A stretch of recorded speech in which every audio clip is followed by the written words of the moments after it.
Welcome back, everyone. Before we dive in, be sure to drop your thoughts, feelings, and lessons in the comments below. Like the video and subscribe so you never miss stories like this. Let's get into it.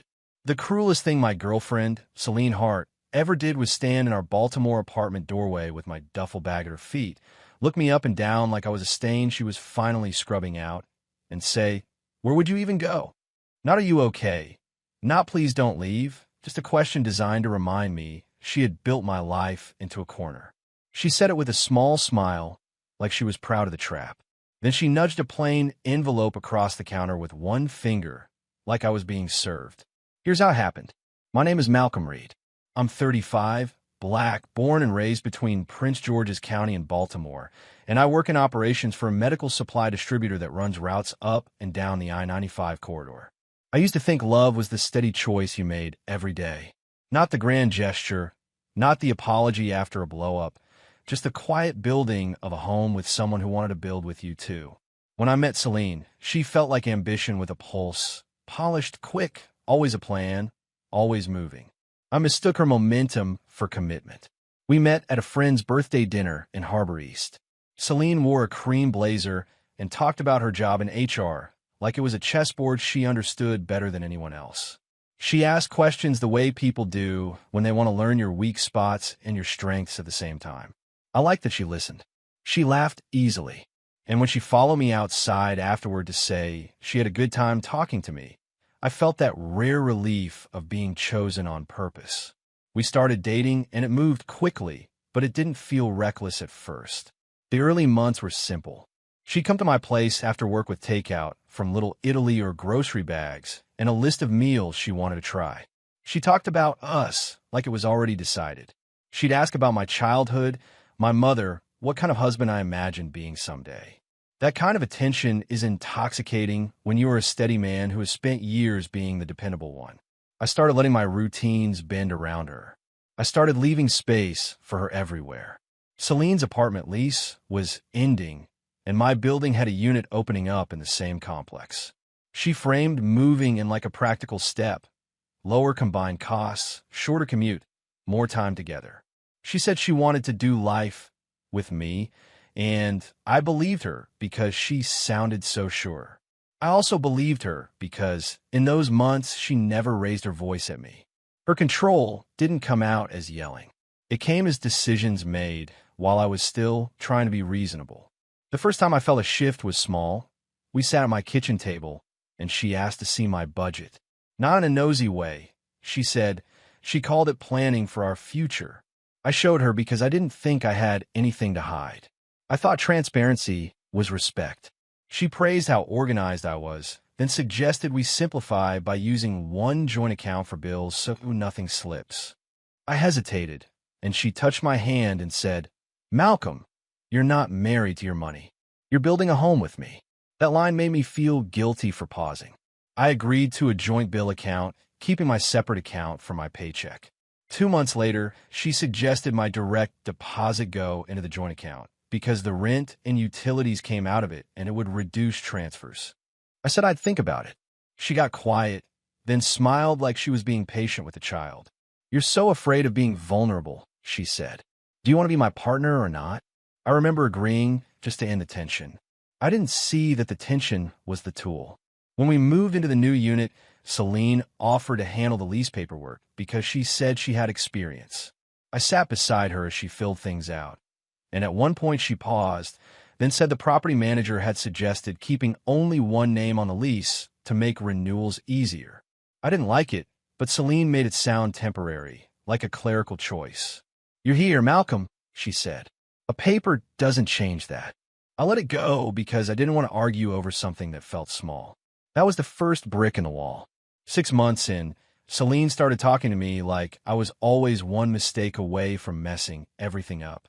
If I forgot a grocery item, she'd sigh and say, "This is why I plan." If I came home tired and quiet, she'd say, "You're so moody lately." If I asked for alone time, she'd call it avoidant. Her criticism wasn't loud, but it was constant, like a slow leak that empties you without you noticing. I started trying harder. I started apologizing for things I couldn't name. The next shift was social. Celine got close to my friends fast, texting them memes, checking in, inviting them over. At first, it felt supportive. Then I noticed little changes. My friend Andre would stop mid-sentence when I walked into the room. My cousin Nia in D.C. began sending shorter messages, like she didn't have time. My mother in Richmond started asking if I was doing okay, the way people ask when they've already heard something they aren't repeating. Celine would look at me and say, "See, people worry when you shut down." One night, I asked her directly what she had said to my mom. Celine didn't flinch. "I told her you've been stressed," she said calmly. "I told her you've been struggling with your confidence." She said it like she was being helpful. My chest tightened. I told her it wasn't her place to frame me like that. She smiled, slow and flat. "If you don't want people to know you're struggling," she said, "then stop struggling." Then she turned back to her laptop like the conversation was finished. The first time I realized she could be cruel on purpose was the night my car wouldn't start. I was exhausted after a late shift, and I called Celine from the parking lot. She arrived 20 minutes later, leaned against her car, and watched me try again. When I asked if she could help me call roadside assistance, she said, "You're a grown man." Her voice wasn't angry. It was contemptuous, like my need irritated her. I ended up figuring it out alone and driving home in silence. She hummed to herself in the passenger seat, scrolling, unbothered. Money got tighter in ways I couldn't explain. I checked the joint account and see purchases I didn't recognize, small at first, then bigger. When I asked, she'd say, "It was for the house," or "It's an investment," or "We didn't mind last time." If I pressed, she'd accuse me of micromanaging. She started calling me cheap in a teasing tone that never felt like a joke. One evening, she said, "It's so unattractive when you get like this." And I felt myself go quiet because I didn't want to be unattractive to the person I loved. Then my credit card company called about a missed payment I didn't know existed. I checked my email and saw alerts I hadn't opened. Celine said she must have accidentally filtered them when she was organizing my inbox. That was when I realized she had access to my accounts. I asked why. She shrugged. "You asked me to help," she said. I never asked her to take over my life. But she said it like I had signed away the right to be surprised. She said it like I was ungrateful for the cage. Around that time, Celine started bringing up my job more often, asking what my supervisor thought of me, whether I felt secure, whether I worried about layoffs. She'd say it like she was concerned, but it landed like a suggestion that my stability depended on her. When I got promoted to lead coordinator, she congratulated me with a quick hug, then said, "Just don't let it get to your head." The night I got my new title, she picked a fight about dishes, and somehow I ended up apologizing for celebrating too loudly. I tried to correct the course. I suggested counseling. Celine laughed. "You want a stranger to tell you how to be a man?" she asked. I suggested we spend more time with my family, so things felt balanced. She said my family enabled my victim mindset. I suggested we keep separate accounts again and contribute to bills evenly. Her eyes narrowed, and she said, "So you want to live like roommates?" Then she added, almost softly, "Men who plan exits usually take them." That line landed like a threat wrapped in a whisper. The first time she forced me out of the apartment wasn't dramatic. It was a Tuesday. She told me she needed space to think and said I should sleep somewhere else for a few nights. I stared at her, stunned. I asked where she expected me to go. She looked amused. "You have friends," she said. I called Andre. He didn't answer. I called my cousin Nia. She texted that she was busy. I ended up in my car in a Columbia parking lot, trying to rest without really sleeping. In the morning, I went to work with my eyes burning. Celine didn't text once. When I came back 2 days later, the locks weren't changed, but the energy was. Celine moved around the apartment like she was doing me a favor by letting me exist in her space. She set rules. No questions, no heavy conversations, no negative energy. If I tried to talk, she'd say I was exhausted. She stopped touching me. Not angrily, just absent, like affection was a resource she could cut off to teach me a lesson. And when I asked what we were doing, she said, "I'm deciding if you're worth the stress." I started living in a constant state of waiting, waiting for her mood, waiting for permission, waiting for the next moment she would remind me I was replaceable. At work, I tried to act normal, but my focus slipped. My supervisor asked if everything was okay. I lied and said I was just tired. I didn't want anyone to know my home felt like a courtroom where I was always on trial and never allowed to speak. The shame was heavy because I had built an identity on being competent, and now I could not even manage my own relationship. The betrayal that changed everything came from a place I didn't expect, my own circle. One Saturday, I walked into a cookout at Andre's place in Catonsville and felt the room quiet in a way that made my skin crawl. Andre hugged me, but didn't look me in the eye. His girlfriend avoided me entirely. Someone joked about relationship drama and laughed too hard. Later, Andre pulled me aside and said, "Celine's been worried about you." The way he said it made me feel like he was talking about a problem, not a friend. I asked what she told him. He hesitated. That hesitation cracked something open.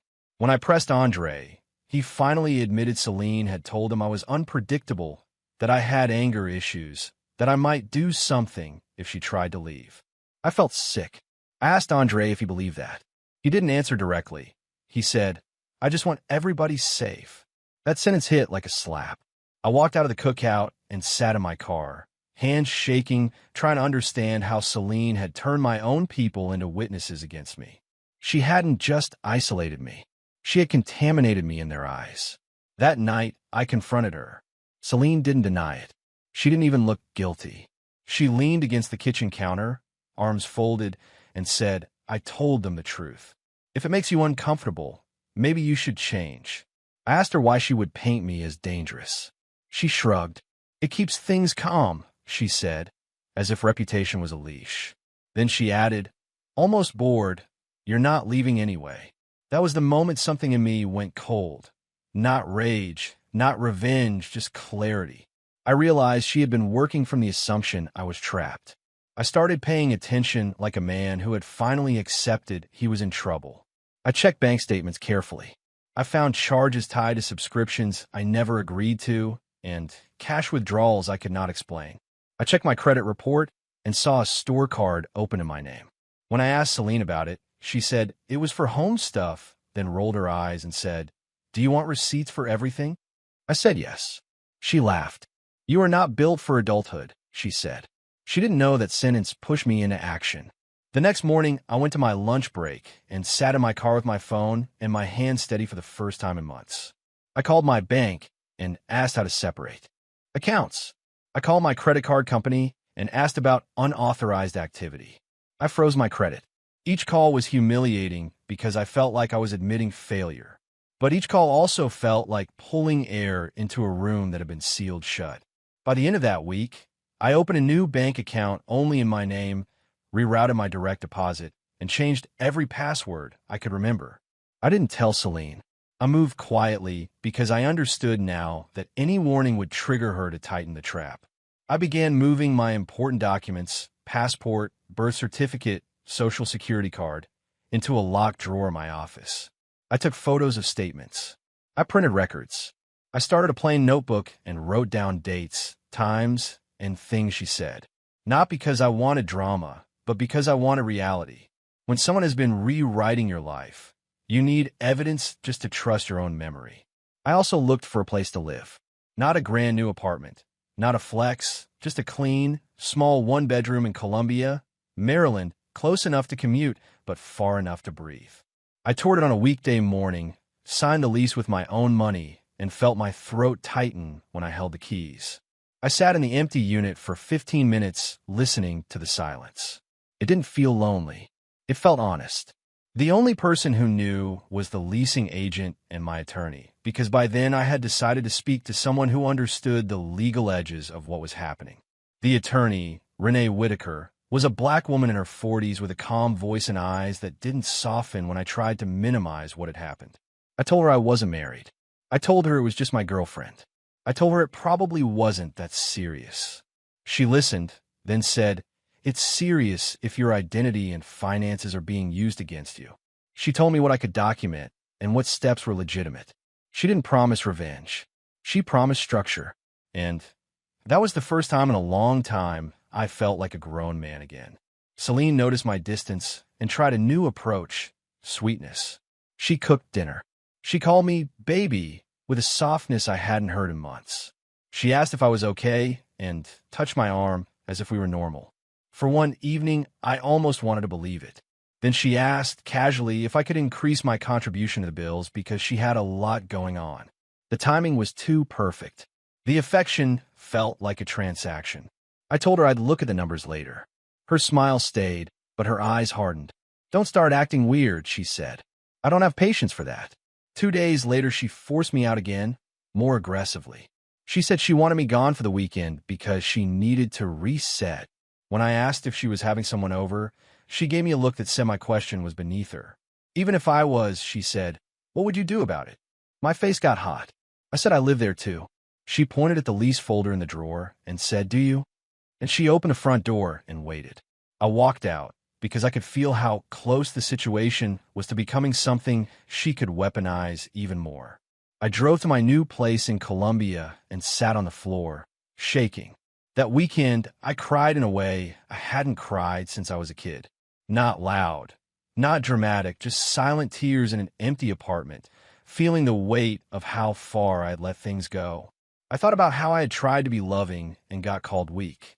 I thought about how I had tried to be patient and got treated like I deserved disrespect. I thought about how Celine had looked at me and decided my loyalty meant I could be used. And in that quiet, I made a decision. I was done negotiating my worth with someone who enjoyed watching me beg for it. When I returned to Baltimore Monday morning, Celine was sitting at the kitchen counter with my duffel bag by the door, like she had staged the scene. Her hair was perfect. Her expression was neutral. She said, "We should take a break." Then she added, "But you need to move out." I asked what changed. She shrugged. "I'm tired," she said. "You drain me." That line was designed to make me feel like a burden. I asked how much time she was giving me. She looked at the duffel bag and said, "You're already packed." I stood there, feeling my hands go cold. She had packed my things herself, which felt like an invasion. I asked where my work laptop was. She pointed to the bag. I asked where my documents were. She shrugged. "You lose things," she said. I asked for my keys. She held them up and said, "I'll mail anything you forgot." Then she said it again. The question was like a nail. "Where would you even go?"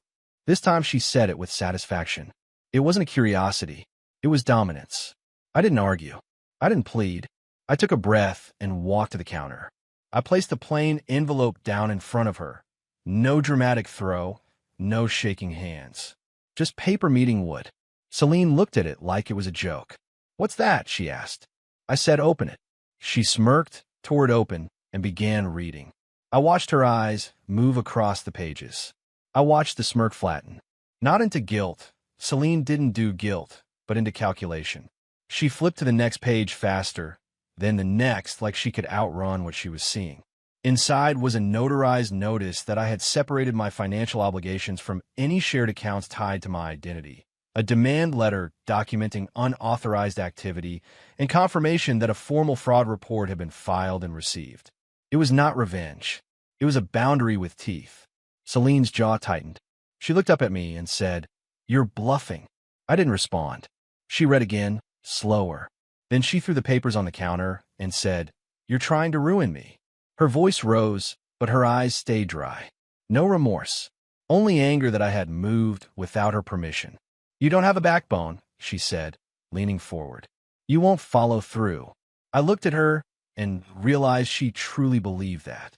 She believed I was the kind of man who would swallow anything just to keep the peace. She believed my decency was a weakness she could rely on. I picked up my duffel bag. I asked for my keys. She held them out, but didn't let go immediately. "You're nothing without me," she said. "You'll be back." When she finally released the keys, it felt like a chain snapping. I walked out without shouting. I didn't give her the satisfaction. In my car, I sat for a minute with my forehead against the steering wheel. The humiliation still lived in my body, but it was no longer steering me. I drove to Columbia. I carried my bag into my quiet apartment and locked the door behind me. That lock was the first time I felt safe in months. I texted my mother one sentence. "I moved out. I'm okay. I'll explain soon." She responded immediately, worried, and I could feel how much damage Celine's story had already done. I told myself I would repair it, but I wouldn't do it by begging. I would do it by living the truth. The next week was hard in a different way. Instead of chaos, there was paperwork and silence. The bank contacted me with questions. The credit bureaus confirmed the freeze. Renee Whitaker asked me to send screenshots and statements and timelines. I did it all after work at my kitchen table, alone, drinking water like it was medicine. The process was slow. It was not cinematic, but it was real, and that made it powerful. Meanwhile, Celine sent messages that swung between insults and threats. You're pathetic. You'll regret this. You think anybody wants you? Not once did she ask if I was okay. Not once did she take responsibility. At work, I started breathing again. My focus returned. My supervisor noticed and said, "You seem lighter." I smiled politely and didn't explain. My job was part of my recovery because it reminded me I could still keep things moving. I began waking up early, cooking simple breakfasts, walking around my neighborhood in Columbia before my shift. Small routines rebuilt my dignity brick by brick. I did not post about it. I did not announce anything. I just began living like a man who expected his own life to be stable again. That quiet expectation was new. 2 weeks after I left, Andre called. His voice sounded uneasy. He said Celine told him I had gone crazy and was trying to destroy her career. He said he didn't know what to believe. That sentence hurt more than I expected. I asked him a question. Do you remember me before Celine? There was a pause.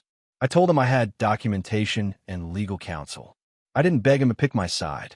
I told him he could believe whatever made him feel comfortable, but I wasn't going to carry anyone's confusion on my back anymore. After I hung up, my hands shook. Then the shaking stopped.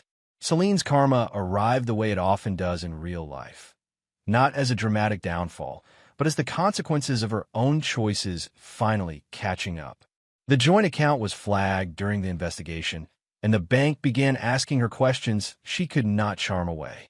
Purchases were traced. Access tightened. The store car in my name triggered an inquiry. Celine texted me furious demands. Fix it. Call them.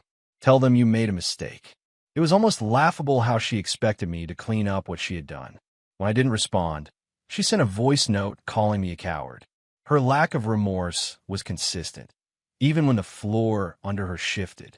A week later, she showed up outside my job in Elkridge. I saw her through the glass doors, standing too straight, as if posture could restore control. My stomach dropped, but I didn't panic. I walked out with a coworker nearby, kept my voice low, and asked what she wanted. Celine said she just wanted to talk. I told her to email my attorney. Her eyes flashed. You're hiding behind lawyers, she snapped. I said, I'm protecting myself. She laughed sharp. From what? From me. Then she leaned closer and said, You're going to regret humiliating me. There was no apology, just a threat. I turned around and walked back in. That night, I sat on my couch in Columbia and felt the old fear try to return. Then I opened my laptop and reread my own notes, the dates, the statements, the messages. Reality steadied me. I called Renee and told her Celine had shown up. Renee documented it. She reminded me to keep everything factual and calm. After the call, I stared at my ceiling and realized something. Celine's power had always depended on my silence. The minute I started treating my life like it mattered, her control started collapsing. Not because I became someone new overnight, but because I stopped cooperating with the version of me she needed. The next consequence hit quietly but hard. Celine worked in HR. Her career depended on trust and clean records. When the bank investigation and related inquiries started surfacing, she became cautious, then frantic. She began calling mutual contacts, trying to gather information, trying to pressure me indirectly. People who had been distant from me started reaching out with awkward questions. I didn't defend myself with long speeches. I told them one line, there's documentation, and it's being handled legally. Some people disappeared after that. Some apologized quietly. I accepted the apologies without warmth because I had learned that loyalty you have to chase is not loyalty. One evening, my mother drove up from Richmond to see me. She walked into my apartment, looked around at the simple furniture, the clean counters, the calm, and her eyes filled with tears. She said, I thought you were falling apart. I told her the truth. I had been. I told her how Celine had spoken about me, how she had turned people. My mother's face hardened with a kind of grief that looks like anger. She said, Why didn't you tell me? I said, Because I was embarrassed. She hugged me and whispered, "You don't have to be embarrassed to come home to your mother." That sentence healed something I didn't know was still bleeding. The investigation didn't end overnight. That's the part people don't like in stories, the waiting. There were forms, calls, confirmations, and long stretches of nothing. But during that waiting, I built my life. I paid my bills on time.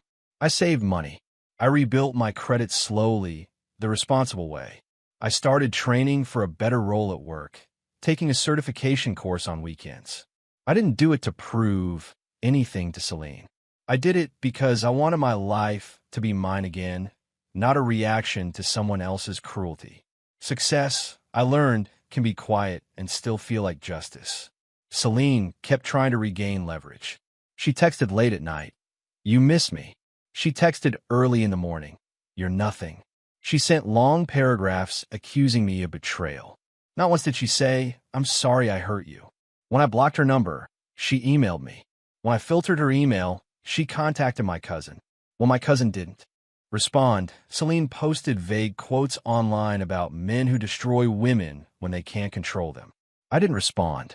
I didn't explain myself publicly. I let the paperwork speak. Letting silence be strength felt unfamiliar, but it worked. The most satisfying part of karma isn't watching someone suffer. It's watching the truth stand up without your help. One afternoon, Renee called me and said the bank's findings supported my report. She explained what that meant in practical terms. Accounts would be closed, liabilities clarified, and the fraudulent activity would not be pinned on me. I sat at my kitchen table in Colombia and felt my shoulders drop for the first time in a year. It wasn't joy like fireworks. It was a relief like clean air. I thanked her, then sat there quietly, letting my nervous system understand it was safe to unclench. A few days later, Andre texted me. He said he was sorry. He said he should have trusted what he knew about me. He said Selena tried to get him to back her up on a story that didn't make sense anymore. I read the message twice. I didn't feel victory. I felt tired. I told him, "I accept your apology, but things won't be the same." He asked if we could talk. I said maybe later. That boundary was part of my comeback too. I didn't need to punish people. I needed to stop letting people access me without care. Celine's own consequences came in the form of her choices closing doors she assumed would stay open. She began missing work. She became sharper with coworkers. She tried to intimidate people the way she had intimidated me. In HR, that kind of behavior does not stay hidden forever. A friend of a friend later told me Celine had been placed under review. I didn't celebrate. I didn't call anyone. I didn't take a victory lap. I just sat with the quiet truth that power built on manipulation is unstable. Eventually, the structure collapses under its own lies, because lies require constant maintenance. The final message Celine ever sent me came from a new number. It was short, bitter, and still without remorse. "You ruined my life. You were supposed to have nowhere to go." I stared at it for a long time. Then I deleted it. I didn't respond because I finally understood something. Celine didn't miss me. She missed the version of me that made her feel safe in her cruelty. She missed having someone to blame and control. My comeback was not arguing with her definition of reality. My comeback was refusing to participate in it at all. A month later, I ran into Celine by accident in a grocery store in Laurel. I saw her in the aisle, reaching for something, and for a moment my body reacted like it used to. Tight chest, alert eyes. Then I noticed the difference. She looked smaller, not physically, but in presence. The confidence was still there, but it had an edge of strain, like a mask worn too long. She saw me, and her face hardened. She didn't apologize. She didn't soften. She looked me up and down and said, "So you're still pretending you're the victim?" I said calmly, "Take care, Celine," and walked away. My hands didn't shake. That was the real victory. Over time, people who truly knew me returned in quiet ways. My cousin Nia called and admitted Celine had told her I was unstable and that she should keep distance for safety. Nia said she felt guilty but didn't know what to do. I told her the truth without dramatics. I told her I understood fear can make people cautious, but I also understood that caution can become betrayal when it's unexamined. Nia apologized. I accepted it, but I also changed how much access she had in my life. Forgiveness didn't require me to forget the lesson. The hardest part of rebuilding wasn't money or housing. It was trusting my own perception again. When someone spends months telling you that you are too sensitive, too suspicious, too unstable, you start doubting your instincts. I began therapy in Colombia, weekly, quietly. I didn't announce it. I didn't make it a brand. I just sat in a small office and told the truth to someone trained to hold it. I learned to name control when I saw it. I learned that love doesn't require you to shrink. I learned that peace is not something you beg for. It's something you build and protect. 6 months after I left, I got a better job offer. Higher pay, stronger benefits, a leadership path. I accepted it and told only my mother and 2 close friends. I celebrated by cooking a simple dinner in my apartment and opening the windows to let in cool air. No speeches, no social media posts, no need to prove anything. That night, I looked around my small place, my clean counters, my calm, my locked door, and I felt a success that was almost private enough to be sacred. Celine would have called it small, but she had never understood that stability is a luxury when you've been living under threat. I kept the notebook for a while, then one day I realized I didn't need it anymore. The notes had done their job. They had anchored me when I felt myself floating in someone else's narrative. I stored the documents safely, not out of obsession, but out of responsibility. I stopped checking my phone as if something terrible might appear. I stopped bracing for the next insult. I started planning for things that had nothing to do with surviving someone else. Traveling to Chicago to visit a college friend, taking my mom to a nice restaurant in D.C., investing in a small side project that made me feel excited again. Life became bigger than the harm. Sometimes I still think about that moment in the Baltimore doorway. Celine looking at me like I was disposable and asking, "Where would you even go?" I think about how close I came to believing her. And I think about how the comeback wasn't a dramatic confrontation. It was paperwork, boundaries, and the slow return of my own dignity. It was learning not to chase the people who turn away. It was learning that you can love someone and still leave them when they choose cruelty. The deepest revenge was not hurting her back. It was becoming unreachable to her chaos. The last thing I heard, months later, came through a quiet chain of acquaintances. Celine had moved out of the Baltimore apartment, downsized, and was telling anyone who would listen that I set her up. She was still angry, still unwilling to own anything. That part didn't surprise me. People who never feel remorse don't suddenly discover it, just because consequences arrive. They just look for a new target. And that, to me, was the final proof that leaving was right. I didn't need her to admit what she did for it to be real. I had lived it. Today, my life looks ordinary in the best way. I wake up in Colombia, make coffee, go to work, and come home to a space that feels like mine. My credit is clean again. My savings is steady. My relationships are smaller, but real. I don't argue about my worth anymore. And when I think of Celine's question, where would you even go? I finally have an answer that doesn't require explaining to anyone. I would go to myself. To the man I was before I got convinced that love meant tolerating disrespect. To the life I rebuilt quietly, carefully, and successfully without needing her permission. If this story hit you in the chest, don't just watch, join the channel family. Subscribe and turn on the bell, because these stories are for people rebuilding quietly after betrayal. And comment safe if you're choosing peace over chaos this year. I pinned something important in the comments. Go read it. The end.